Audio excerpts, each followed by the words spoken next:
"Mom, did you enjoy the trust we set up for you last year?" Daniel asked, lifting his wine glass as if he had just offered a toast instead of a question that split the room in half. The words drifted across the Thanksgiving table, light and casual, mingling with the scent of roasted turkey and cinnamon sweet potatoes, but Eleanor Whitmore felt them land like cold metal against her chest. For a moment, she thought she had misheard him. The dining room glowed with warm amber light from the chandelier her late husband had installed 20 years earlier, the polished oak table set with her best china. The same set she had used every Thanksgiving since Daniel was a boy swinging his feet beneath this very table. She had spent the entire morning preparing the meal, rising at 5 a.m. to baste the 14-pound turkey, knead the dinner rolls by hand, and polish the silverware until it caught the light. She had wanted everything to feel steady, familiar, safe. "What trust?" Eleanor asked gently, folding her napkin with careful precision before placing it beside her plate. Across from her, Melissa Whitmore paused mid-sip of sparkling water. It was only a flicker, a hesitation barely noticeable to anyone who was not looking for it, but Eleanor noticed. At 72, she had learned that truth often lived in the pauses between words. Daniel blinked, confusion creasing his forehead. "The family trust, Mom. The one we transferred into your name after Dad passed. You've been receiving the monthly distributions, right?" The clink of cutlery against porcelain faded into a strained quiet. Outside, late November wind brushed against the windows, rattling the last dry leaves clinging to the maple tree in the yard. Eleanor's hands rested calmly in her lap. She did not rush to answer. For 2 years since her husband's funeral, she had lived modestly, stretching her fixed income carefully, cutting coupons from the Sunday paper, turning the thermostat down to 68 degrees to save on heating. She had believed that was simply the responsible thing to do. "No, Daniel," she said at last, her voice even, almost soft. "I haven't received anything like that." The color drained subtly from Melissa's face before she recovered, offering a quick smile. "Maybe there's been some paperwork delay," she said smoothly. "Banks misplace things all the time." Eleanor nodded once, as if accepting the explanation. She reached for the gravy boat and poured a measured stream over her mashed potatoes, her movements unhurried. Inside, however, something was rearranging itself, like puzzle pieces clicking into place after years of being forced into the wrong shape. She remembered the unopened envelopes that had stopped arriving after her husband's death, the way Melissa had insisted on handling all the complicated financial details, the gentle but firm suggestion that it was better if Eleanor didn't worry about legal documents at her age. Daniel cleared his throat, glancing between the two women. "I'll double-check with the bank on Monday," he said. "There must be a mistake." Eleanor looked at her son, really looked at him, noticing how easily he deferred, how readily he accepted reassurance without investigation. The candles flickered between them, their flames steady despite the draft. "Of course," she replied. "That would be helpful." The meal resumed in careful fragments of conversation, football scores, travel plans, the rising price of groceries, but the warmth had thinned. Eleanor listened more than she spoke. She watched Melissa's hand tighten slightly around her fork whenever the word trust resurfaced. She noted how Daniel avoided meeting her eyes. By the time pumpkin pie was served, Eleanor had already made a quiet decision. She would not argue. She would not accuse. Tomorrow morning, she would drive to the bank herself. She would request every statement, every signature, every document tied to her late husband's estate.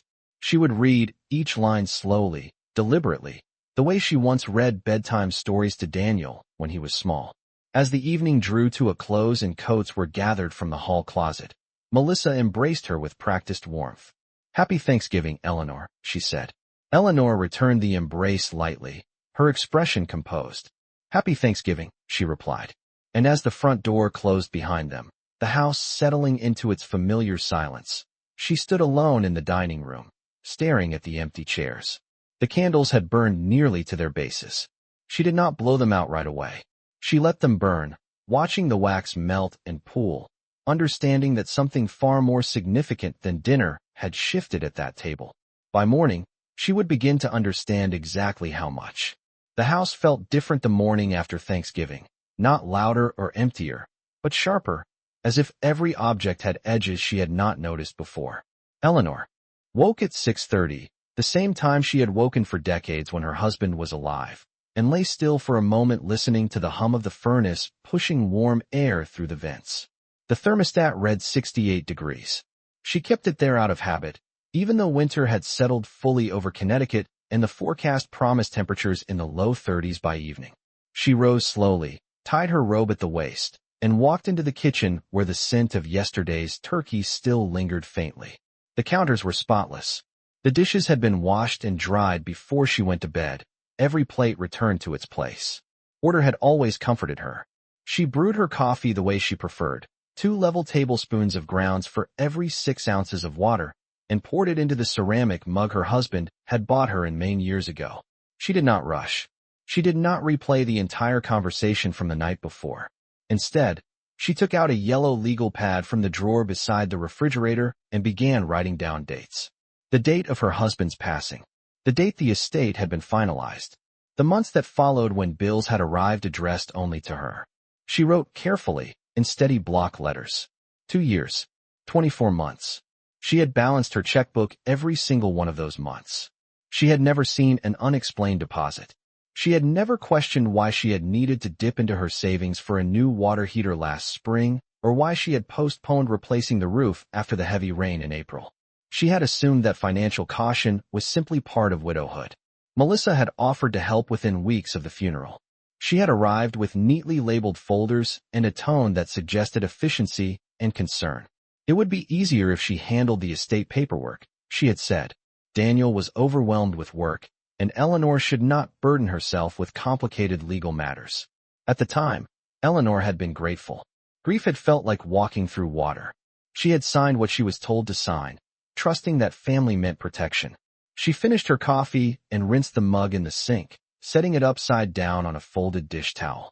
At 8:15, she put on her navy wool coat, the one she wore to church on Sundays, and fastened the buttons one by one. The sky was a pale winter gray. Frost clung to the edges of the lawn as she stepped carefully down the porch steps.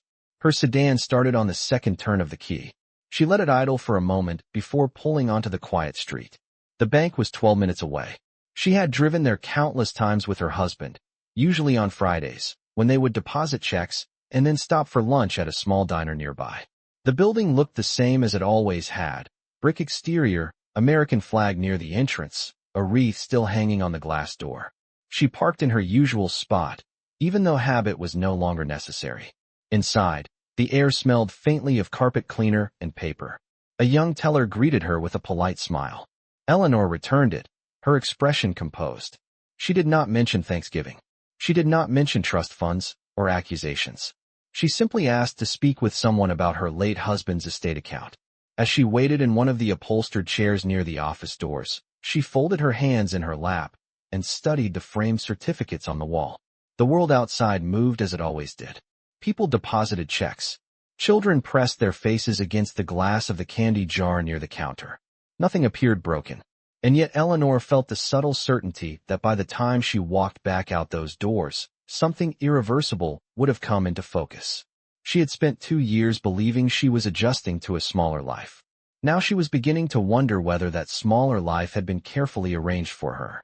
The office door closed softly behind the bank representative, a woman in her early 40s named Karen Mitchell, whose nameplate rested neatly on the desk between them. Eleanor sat upright in the leather chair, her purse placed carefully at her feet, her gloved hands folded over a manila folder Karen had just slid across the desk. "Mrs. Whitmore," Karen said gently, "this is the trust account established in your name 18 months after your husband's passing." Eleanor did not interrupt. She adjusted her glasses and looked down at the first page. The number at the top was unmistakable. $480,000. The original funding date aligned precisely with the timeline she had written on her yellow legal pad that morning. Her eyes moved slowly across the statements. Monthly withdrawals. Consistent amounts. Electronic transfers. Some labeled home improvements. Others labeled discretionary distribution. She felt no rush of anger, no immediate surge of emotion. Instead, she experienced something far quieter and far colder. Recognition. "And these withdrawals?" she asked evenly, tapping one neatly trimmed fingernail against a highlighted column. "Who authorized them?" Karen hesitated for a fraction of a second before turning another page toward her. Power of attorney documentation is on file, she replied. Your daughter-in-law, Melissa Whitmore, was granted signing authority. The words settled into the room with a weight that required no dramatic reaction. Eleanor leaned back slightly. She remembered the afternoon Melissa had brought over a stack of documents shortly after the funeral.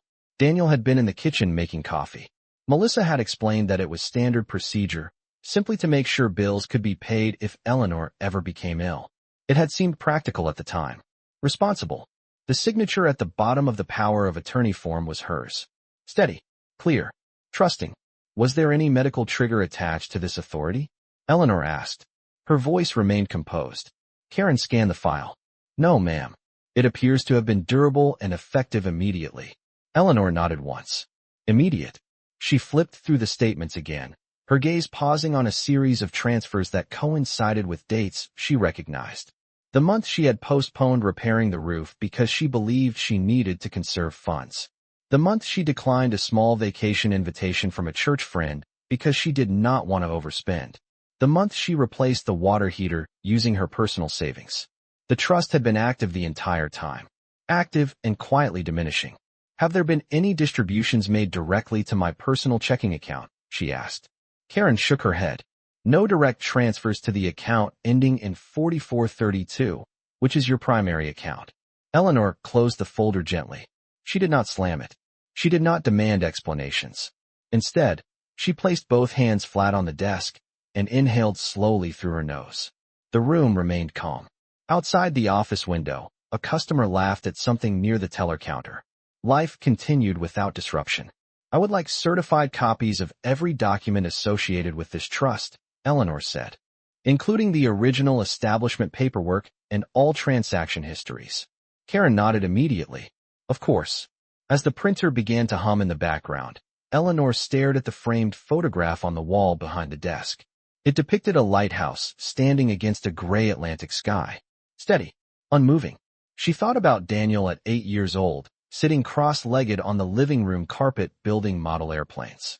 She thought about the nights she had stayed up late sewing Halloween costumes, balancing checkbooks, planning for a future that she believed would remain secure because family meant continuity. The printer stopped. Karen handed her a thick stack of papers bound with a metal clip. Eleanor accepted them with both hands, the weight noticeable but manageable. Thank you, she said. She stood carefully, slipped the documents into her purse, and walked out of the office without haste. The automatic doors parted as she approached. Cold November air met her face as she stepped back into the parking lot. She did not cry. She did not call Daniel. She simply unlocked her car, placed the folder on the passenger seat beside her, and sat there for a moment before turning the key. For the first time since her husband's death, Eleanor understood that what had felt like sacrifice might have been orchestration. And orchestration, she knew, required intention. Snow began to fall lightly as Eleanor drove home, thin white streaks crossing the windshield before dissolving against the glass. She did not turn on the radio. The thick stack of documents on the passenger seat seemed to occupy more space than paper should. At a red light, she placed her hand gently over the folder, as if steadying it, though it had not moved. When she reached her driveway, she parked with deliberate care, turned off the engine, and sat in silence for several seconds before stepping out into the cold afternoon air. Inside the house, the quiet felt familiar again, but no longer comforting. She removed her coat, hung it in the closet, and carried the folder into the dining room. The oak table where her family had gathered less than 24 hours earlier now held a different purpose. She spread the documents out in neat rows, aligning the corners precisely. The numbers did not change when she read them a second time, or a third. Monthly transfers averaging $8,000. Some months. Higher. One transfer of $25,000 labeled home renovation consultation. Eleanor looked around her modest living room through the doorway. The same sofa. The same curtains. The same carpet installed 15 years earlier. No renovations had taken place here. She retrieved her reading lamp from the side table and positioned it closer to the paperwork. Each page told a consistent story. Funds had been moved to an external account ending in 8821. She did not recognize the account number. She walked to her small desk near the staircase and opened the drawer where she kept Daniel's wedding invitation from 5 years ago. She remembered the venue clearly, a renovated barn 40 miles away, the catering, the photographer, the elaborate floral arrangements. She remembered contributing what she could from her savings because she believed in generosity for beginnings. At the time, Melissa had assured her that the couple had managed most of the expenses independently. Eleanor returned to the table and examined the transaction dates again. Several large withdrawals had occurred within weeks of that wedding. She did not draw conclusions out loud. She simply noted the pattern. At 4:30 in the afternoon, she dialed a number she had not called in nearly 2 years. Howard Klein answered on the third ring. His voice sounded older, but steady. "Mrs. Whitmore," he said warmly after she identified herself. "It has been some time." "Yes, it has," she replied. "I would like to schedule an appointment to review my late husband's estate documents." There was a brief pause on the line, not of suspicion, but of professional recalibration. "Of course," he said. "Tomorrow at 10 in the morning? That would be appreciated." She thanked him and ended the call.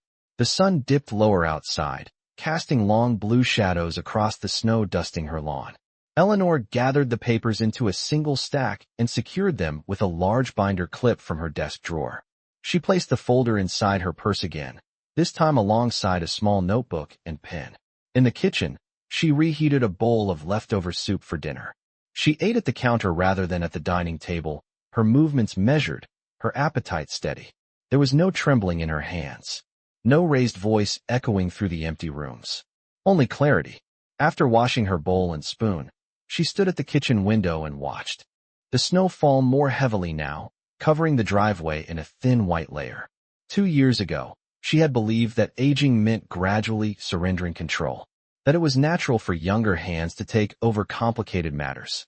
Tonight, she understood something different. Surrender was not the same as consent, and consent, she was beginning to realize, had been assumed on her behalf without her full understanding. She turned off the kitchen light, leaving only the glow from the hallway lamp, and walked upstairs with steady steps, already preparing herself for the conversation that would follow once the full truth was placed under proper legal light. The next morning arrived clear and bright. The snow from the night before settled in a thin, even layer across Eleanor's front yard. She left the house at 9:30, the folder secured inside her purse, her posture straight as she drove toward Howard Klein's office downtown.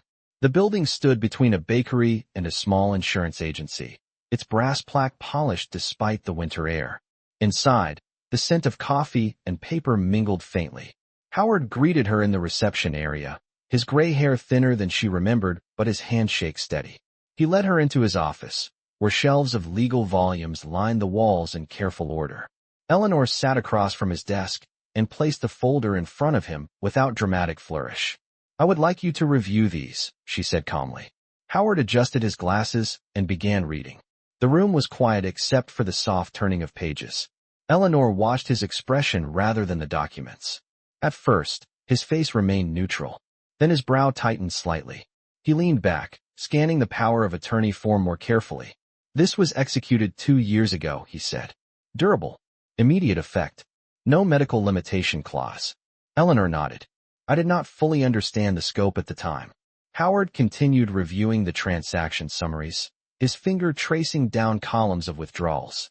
"These distributions are substantial," he said at last, "and they were directed to an account not titled in your name." Eleanor clasped her hands loosely in her lap. "I would like to know whether this use of authority was appropriate." Howard chose his words carefully. Power of attorney allows broad discretion, but it also carries fiduciary responsibility. The agent must act in the principal's best interest. If funds were redirected for purposes not directly benefiting you, that raises serious concerns. Eleanor did not react outwardly. She simply absorbed the information. Howard opened a drawer and removed a copy of her late husband's original estate plan.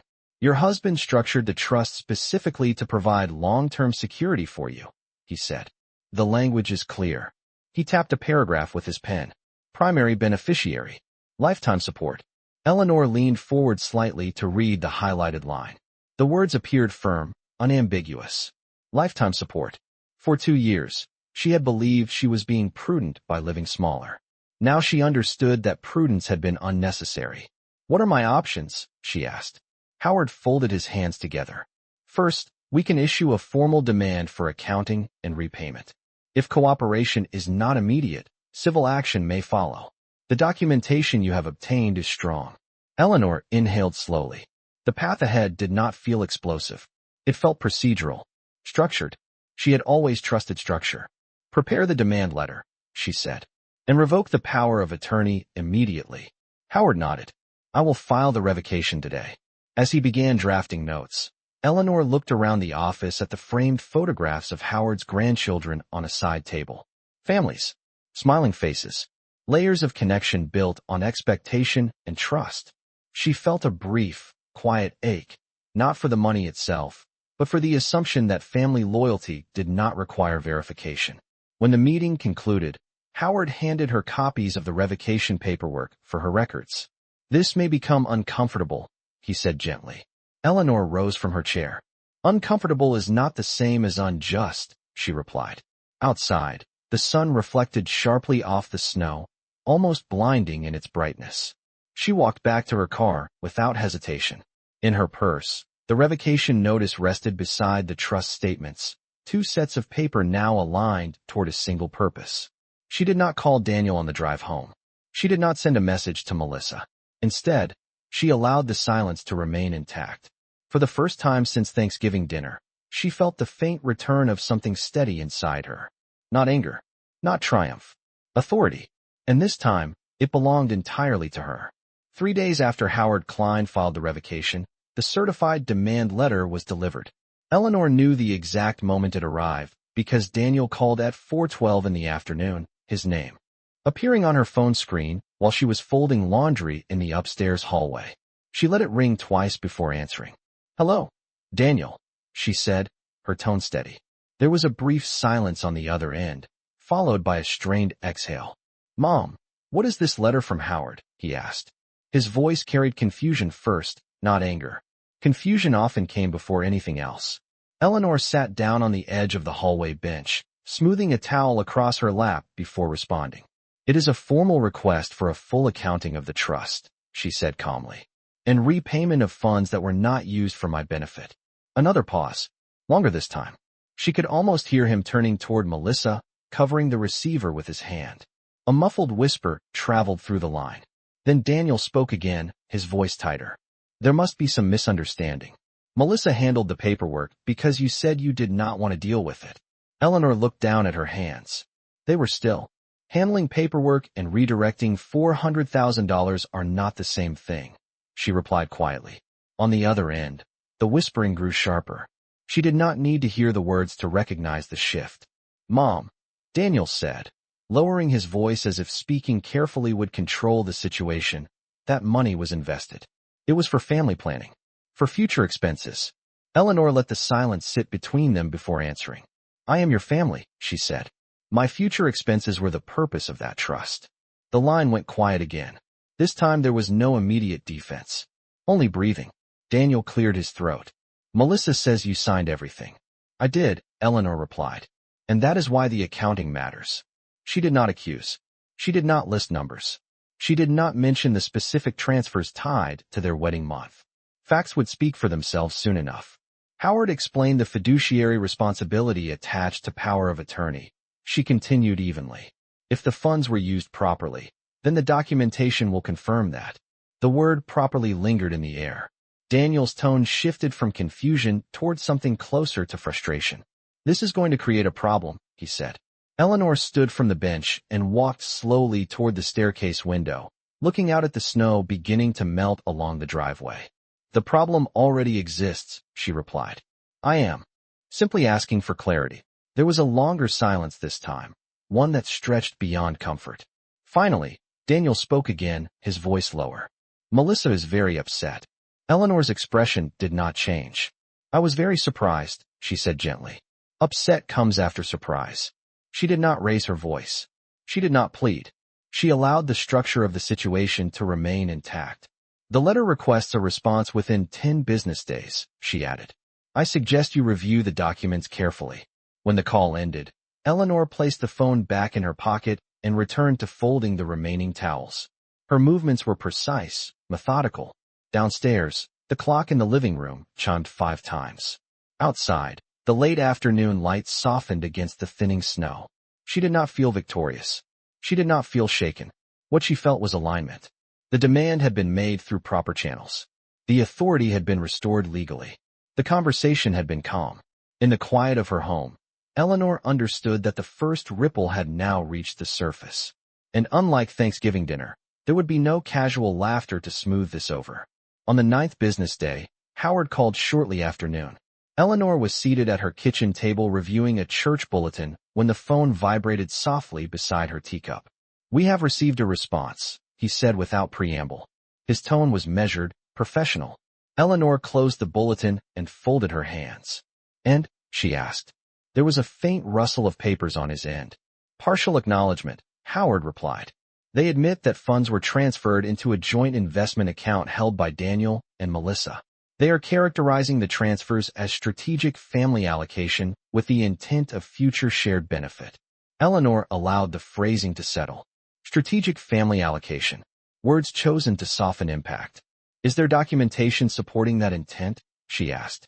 "There are investment statements," Howard said. "However, the account is not structured to designate you as beneficiary. It is titled exclusively in their names." Eleanor stood and walked slowly toward the kitchen window. The snow from the previous week had nearly melted, leaving patches of damp grass visible beneath the fading white.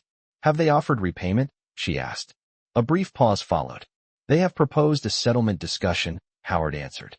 "Not full repayment. A restructuring." Eleanor did not respond immediately. She watched a delivery truck pass slowly down the street, its tires leaving dark tracks along the wet pavement. "Prepare for formal proceedings," she said at last. "No private restructuring." Howard exhaled quietly, as if confirming something he had already anticipated. "Very well," he replied. "I will file notice tomorrow." After the call ended, Eleanor remained by the window, her reflection faint against the glass. She did not feel vindictive. She felt corrected. That afternoon, Daniel appeared at her door unannounced. She saw his car pull into the driveway and knew before the doorbell rang why he had come. When she opened the door, he stood there without his usual confident posture. His coat was unbuttoned despite the chill. "Can we talk?" he asked. Eleanor stepped aside and allowed him in. They sat in the living room across from one another, the same room where he had opened birthday presents as a child. "Mom, this is getting out of control," he began. "Lawyers, filings, notices. It looks extreme." Eleanor rested her hands lightly on the arms of her chair. "Extreme would have been silence," she said calmly. Daniel ran a hand through his hair. "We were investing for growth. For long-term security."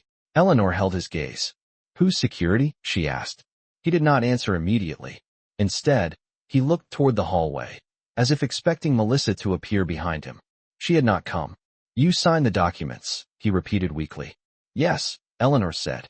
"And I trusted that signature would be honored responsibly." The room fell quiet. The clock on the mantel ticked steadily, marking time without preference. "Melissa feels attacked," Daniel said after a moment. Eleanor nodded once. "Accountability can feel that way." There was no accusation in her voice, only clarity. Daniel leaned forward, elbows on his knees. "If this goes to court, it will damage everything." Eleanor's expression remained composed. "What was damaged began long before any filing," she replied softly. He looked at her then, truly looked at her, perhaps noticing for the first time that she was not confused, not manipulated, not uncertain. She was simply steady. After several more minutes of strained conversation that led nowhere new, Daniel stood. "I will talk to her," he said quietly. Eleanor rose as well. "Do that," she answered. When the door closed behind him, she did not slump into her chair. She walked back to the kitchen and resumed preparing her dinner, slicing vegetables with slow, even movements. The legal process had shifted from private paperwork to visible consequence. And still, she had not raised her voice once. Formal proceedings moved faster than Daniel had expected. Within 3 weeks, preliminary filings were complete and a mediation date was scheduled by the court. Eleanor received the notice in a plain white envelope, which she opened at her kitchen counter without hesitation. The date was set for mid-January, at a neutral conference room downtown. She placed the letter beside her calendar and marked the square with a blue pen. She did not circle it in red. She did not underline it twice. She simply acknowledged it. During those weeks, communication from Daniel became brief and carefully worded. He called twice, both times attempting to sound neutral, both times avoiding direct discussion of numbers. Melissa did not call at all. Instead, a typed email arrived from her one evening, polite but distant, stating that the transfers had always been intended for collective growth and that Eleanor's legal response felt disproportionate. Eleanor read the message once, then printed it and added it to her folder. She did not reply. At church the following Sunday, several friends commented that she looked well rested. Eleanor smiled and thanked them. In truth, she had been sleeping more soundly than she had in months. Clarity, she discovered, removed a certain invisible weight from the mind. On the morning of mediation, she dressed in a charcoal gray suit she had worn to her husband's retirement banquet years earlier. It still fit neatly at the shoulders. She fastened a simple pearl necklace at her collarbone and drove herself downtown. The conference room was modest, with a long rectangular table and neutral artwork on the walls. Howard greeted her with a brief nod. Across the table, Daniel sat beside Melissa. For the first time since Thanksgiving, Melissa's composure appeared strained. Her posture was rigid, her expression carefully neutral. The mediator began by outlining the purpose of the session: structured dialogue, documented resolution, voluntary agreement, if possible. Eleanor listened without interruption. When it was her turn to speak, she did not recount emotion. She did not reference betrayal. She stated facts. The trust was established for my lifetime security, she said evenly. Funds were redirected without my informed consent. I am requesting full repayment and removal of any remaining authority. The mediator nodded and turned toward Daniel and Melissa. There was discussion of investment returns, of future plans, of intentions that had not been clearly communicated. Eleanor remained still, her hands folded on the table. At one point Daniel looked at her, as if searching for softness. What he saw instead was steadiness. After several hours of structured negotiation, numbers were written on a legal pad. Revised, rewritten, calculated again. In the end, the proposal shifted toward full restitution over a structured schedule, secured by documented agreement. Howard reviewed each clause carefully before sliding the papers toward Eleanor. She read every line without rushing. When she signed, her signature was firm and unshaken. Melissa signed next, her pen pausing briefly above the page before touching paper. Daniel signed last. There were no raised voices, no dramatic exits, only the sound of documents being gathered and placed into folders. Outside, the January air was crisp and bright. As Eleanor stepped onto the sidewalk, she inhaled deeply. The matter was not erased. Trust once fractured did not restore itself overnight. But structure had been reestablished. Authority had returned to its rightful place. And as she walked toward her car, she understood that quiet resolve had carried more weight than any argument ever could.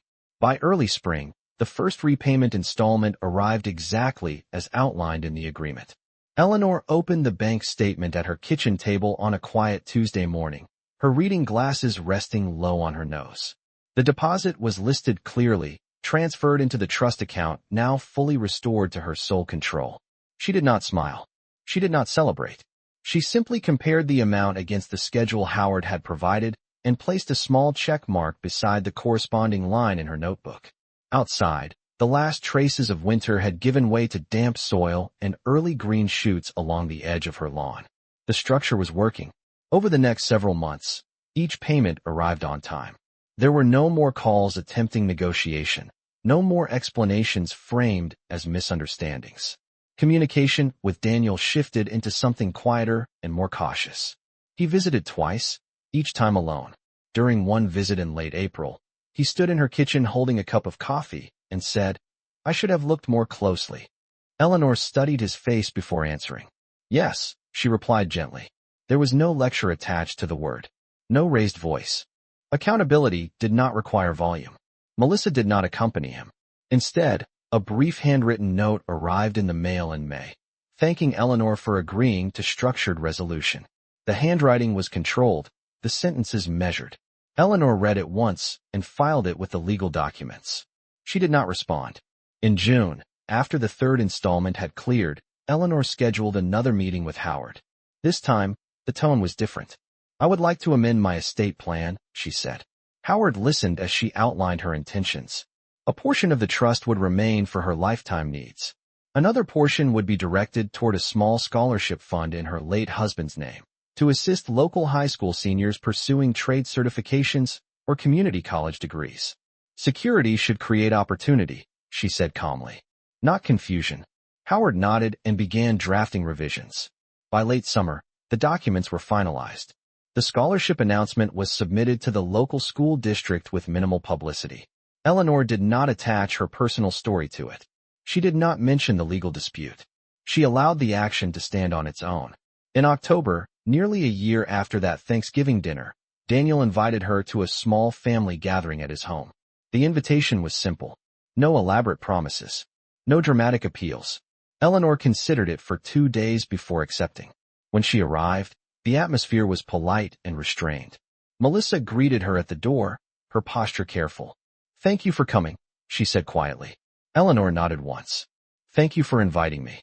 During dinner, conversation stayed neutral, focused on work projects and neighborhood updates. At one point, Daniel looked at his mother across the table and said, "The first scholarship recipient was announced this week." Eleanor met his eyes. "Yes," she said, "a young man studying electrical systems." There was no bitterness in her voice, only fact. As the evening ended and she prepared to leave, Melissa stepped closer. "We understand more clearly now," she said, her tone subdued. Eleanor adjusted her coat. "Understanding should come before action," she replied softly. Outside, the autumn air carried a chill similar to the year before, but something fundamental had shifted. Eleanor drove home under a sky streaked with fading light, her hands steady on the steering wheel. She had not destroyed her family. She had not shouted or demanded public apology. She had simply drawn a line, reinforced it with structure, and held it without wavering. The trust account was secure. The scholarship fund was active. Her authority was unquestioned. And in the quiet of her home that evening, as she placed her keys on the hallway table, she understood that restoration did not require noise. It required resolve.